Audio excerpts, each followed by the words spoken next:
Film की शुरुआत में हमें जेम्स नाम का आदमी दिखाया जाता है जो अचानक ही नींद से जाग जाता है, जहां उसके हाथ में एक गन होती है जिसे वो हमेशा लेकर सोता है। वहीं खिड़की के बाहर उसे कुछ लोग लड़ते हुए दिखाई देते, लेकिन वो इस पर इतना ध्यान नहीं देता क्योंकि ये उनका रोज का ही हो गया है। इसके बाद अब जेम्स नाश्ता करने लगता है, जहां वो नाश्ता करते हुए न्यूज भी देख रहा था। और फिर नाश्ता करके वो घर के बाहर आता है, जहां आसपास की सारी जगह काफी बुरी हालत में होती है क्योंकि गरीबी और भूखमरी की वजह से दंगे फसाद ज्यादा बढ़ गए, जिस वजह से काफी लोग शहर छोड़कर भागने पर मजबूर है। वहीं अब जेम्स वहां से एक दुकान पर आता है और दुकान वाले को मारते हुए कहता है कि तुमने मुझे पिछली बार खराब गन दी थी जिससे मैं मरते मरते बचा हूँ। जो इतना कहकर गुस्से में अपने दिए हुए पैसे छीन कर वहां से चला जाता है।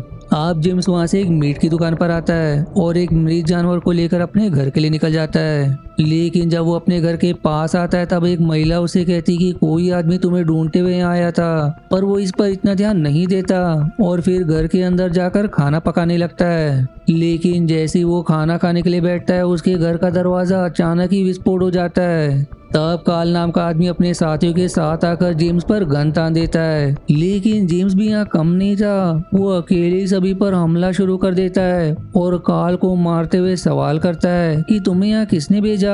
इस पर काल कहता है कि मुझे यहाँ डेविड नाम के आदमी ने भेजा है जो तुमसे मिलना चाहता है। जो सुनकर अब जेम्स काल के साथियों के साथ डेविड के पास जाता है। तब डेविड उसे बताता है कि मेरे पास तुम्हारे लिए काम है जिसके बदले मैं तुम्हें इतने पैसे दूंगा जिससे तुम्हारा जीवन बिल्कुल बदल जाएगा। और वो काम ये है कि तुम्हें बेथ नाम की एक लड़की को यूएसए ले जाना है।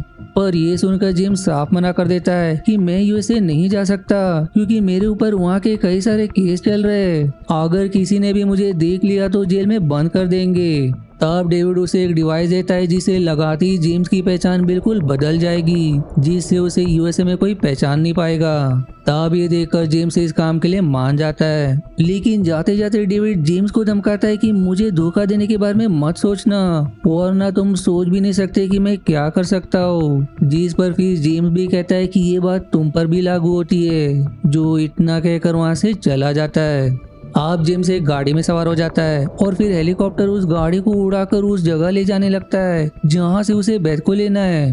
अब अगले दिन वो गाड़ी एक कॉन्वेंट के पास आकर रुकती है, जहां रेबेका नाम की एक नन आकर जेम्स से कहती कि बेथ को पूरी जिम्मेदारी से यूएसए ले जाना। अगर उसे खरोच भी आए तो तुम्हारा मिशन खत्म करके तुम्हें जान से मार दिया जाएगा। जिस पर जेम्स हाँ में जवाब देता है। इसके बाद अब रेबेका बेथ को वहाँ लेकर आती है, जहां वो दोनों उसी गाड़ी में सवार हो जाते जिस गाड़ी से जेम्स को यहाँ लाया गया था। और फिर वो सभी वहाँ से यूएसए के लिए अपना सफर शुरू कर देते।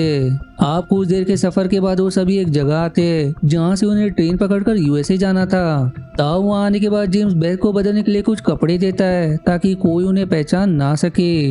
लेकिन हम देखते हैं कि कोई कैमरा से बेथ और बाकियों की हर हरकत पर नजर रखे हुए था। आप सभी वहाँ से स्टेशन आते ताकि ट्रेन की टिकट ले सके, लेकिन वहाँ हजारों की तादाद में लोग होते जो सभी टिकट लेने आए थे और इतनी ज्यादा भीड़ के कारण बेथ का दम घुटने लगता है। इसलिए वो भीड़ के बाहर आ जाती है, जो देखकर अब रेबेका और जेम्स भी तुरंत उसके पास आते, जहां अब जेम्स चिल्लाते हुए उसे कहता है कि तुम्हें साथ में रहना चाहिए वरना कुछ भी हो सकता है। तभी फिर अचानक भीड़ में एक धमाका हो जाता है जिसमें कई सारे लोग मारे जाते हैं, जो देखकर जेम्स और बाकी भी हैरान हो जाते हैं। आप तीनों वहां से ट्रेन में सवार होकर आगे बढ़ने लगते, जहां बेथ एक रशियन आदमी से उसकी भाषा में बात करती है ताकि वो सीट खाली करके उन्हें बैठने दे। जो देखकर जेम्स भी हैरान हो जाता है क्योंकि बेथ तो आज तक कॉन्वेंट से बाहर नहीं निकली, तो इतनी अच्छी रशियन कैसे बोल सकती है। पर वो अभी इस पर इतना ध्यान नहीं देता।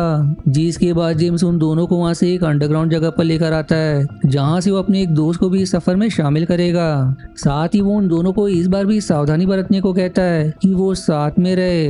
वहीं वो अनजान लोग अब भी बेथ पर नजर रखे होते। अब जेम्स अपने दोस्त टीम के पास आकर उसे सारी बात बताता है कि वो बेथ को यूएसए ले जाना चाहता है और इस काम में मदद करने के लिए वो उसे कुछ पैसे भी देता है, जिस पर टीम मान जाता है। लेकिन जैसे वो सभी वहाँ से निकलने वाले होते कि तभी वहाँ वो लोग आ जाते जो बेथ और बाकियों पर नजर रखे हुए थे।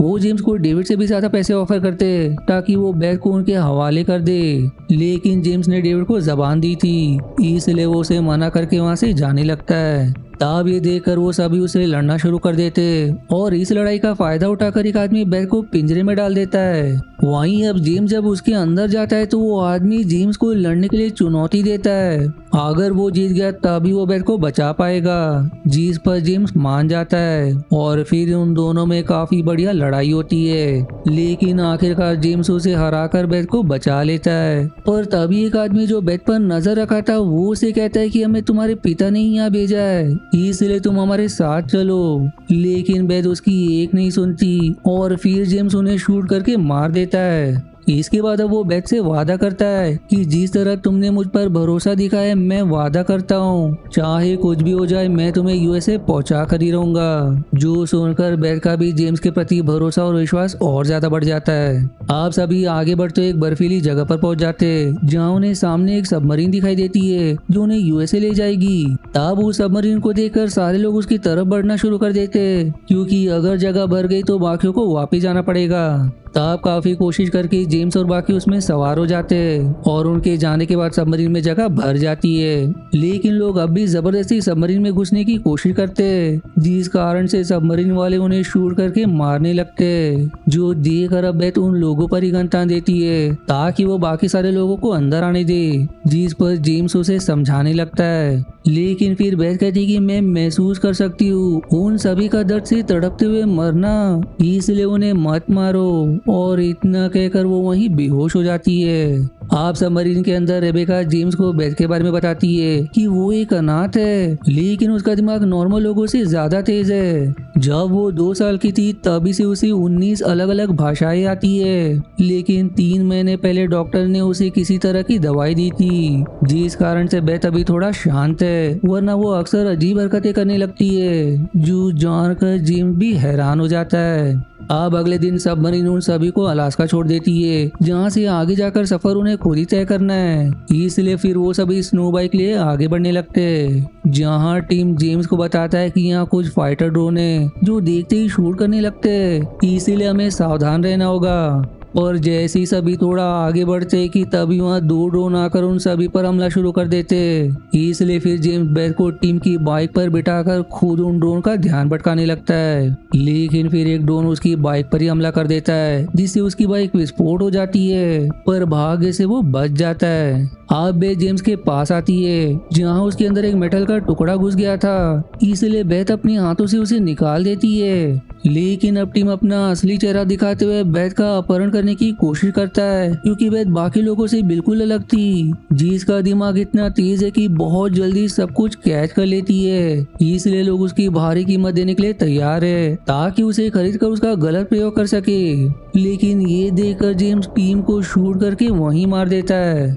अब रात को वो सभी वहीं कैंप लगाकर आराम करते और सुबह होते ही जेम्स और बाकी एक होटल में आ जाते जहां से थोड़ी दूर पे यूएसए का बॉर्डर है, इसलिए अब होटल के अंदर जेम्स डेविड द्वारा दिया हुआ डिवाइस लगा लेता है जिसके बाद फिर सभी बॉर्डर क्रॉस करके यूएसए में एंटर हो जाते पर अब बेथ के यूएसए में एंटर करने के बाद कॉन्वेंट की हाई प्रीस्टेस को पता चल जाता है कि बेथ यूएसए पहुंच चुकी है। वहीं इधर जेम्स और बाकी एक होटल में आते हैं, तब वहाँ एक डॉक्टर आकर बेथ को चेक करता है जहाँ हमें पता चलता है कि बेथ प्रेग्नेंट है और उसे ट्विन बच्चे होंगे।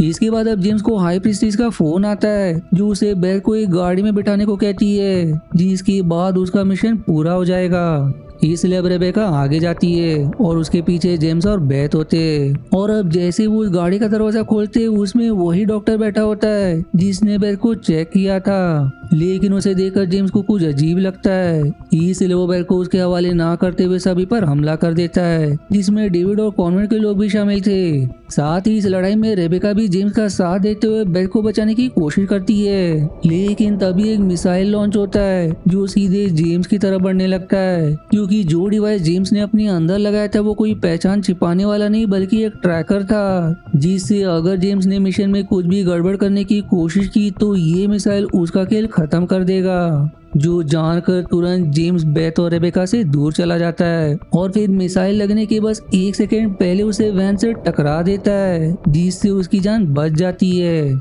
इधर उस भागे से रेबेका गोली लगने से मारी जाती है लेकिन बेथ गोलियों के बीच से ही आगे बढ़ रही होती है। वहीं जेम्स उसकी तरफ बढ़ रहा होता है, पर तभी एक गार्ड एक और मिसाइल छोड़ देता है। बेथ अब जेम्स को वहां से हट जाने को कहती है, लेकिन जब तक वो हटता इससे पहले ही मिसाइल उसे शूट कर देती है, जिसके बाद जेम्स की आंखें एक बेड पर खुलती है, जहां उसे वही लोग दिखाई देते जो कैमरा से बेड पर नजर रखे हुए थे, और उन्हीं लोगों ने जेम्स की जान भी बचाई थी। साथ ही वहाँ नेथन नाम का एक साइंटिस्ट भी होता है, जो जेम्स से रिवील करता है कि बेथ मेरी ही बेटी है, जिसके पास पूरी दुनिया का ज्ञान है। वो दरअसल हर एक चीज कर सकती है, जिसे करने के लिए इंसानों को सदियां गुजर जाएगी, और उसे बनाने वाला कोई और नहीं बल्कि मैं ही हूँ। मैंने ही उसे बनाया है। लेकिन हाई प्रीस्टेस ने अपने साथियों से कहकर बेथ को मुझसे छीन लिया, जिसके बाद वो उसे ले गए ताकि वो बेथ के जरिए लोगों को मैनिपुलेट करके उन्हें अपने धर्म में शामिल कर सके, जिससे उनका धर्म दुनिया का सबसे ताकतवर धर्म बन जाए।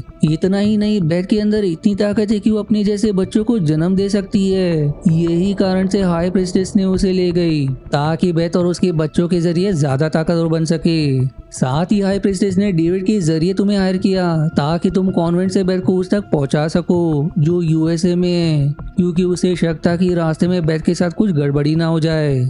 इसके बाद अब वो जेम्स के सिर पर एक डिवाइस लगा देता है, जिससे नेथन को मिसाइल के हमले से पहले जेम्स के दिमाग ने क्या देखा वो उन्हें पता चल सके। और अब उस डिवाइस से उन्हें ये पता चलता है कि बेथ ने उस मिसाइल के हमले के ठीक बाद उससे कहा था कि मैं तुम्हें घर पर मिलूंगी, जो जानकर अब जेम्स बेथ के पास जाने के लिए निकल जाता है। इधर हाई प्रीस्टेस को पता चल जाता है कि जेम्स को नेथन ने बचा लिया था, इसलिए वो सबसे पहले डेविड को मरवाती है और फिर नेथन के पास आकर उसे बेथ का पता पूछती है, लेकिन वो उसे कुछ नहीं बताता, इसलिए वो नेथन को भी शूट करके मार देती है। तो वहीं जेम्स बेथ के पास पहुंच जाता है। अब हम 6 महीने बाद का सीन देखते हैं, जहाँ वह 2 बच्चों को जन्म देती है, लेकिन अब उसकी हालत खराब हो चुकी थी। जहाँ वो जेम्स से कहती है कि मेरे बच्चों के अंदर भी उतनी ही शक्तियाँ है जितनी मेरे अंदर थी, इसलिए उन्हें किसी गलत इंसान के हाथ नहीं लगने देना। जितना कहने के बाद वो अपना दम तोड़ देती है, और फिर इसी मिक्स फीलिंग के साथ ये मूवी यहीं समाप्त हो जाती है। आशा है आपको मेरी एक्सप्लेनेशन पसंद आई। यदि हाँ तो प्लीज वीडियो को लाइक करना और चैनल को सब्सक्राइब करके सपोर्ट करना ना भूलें। मिलते हैं अगले एक्सप्लेनेशन वीडियो में, तब तक के लिए धन्यवाद दोस्तों।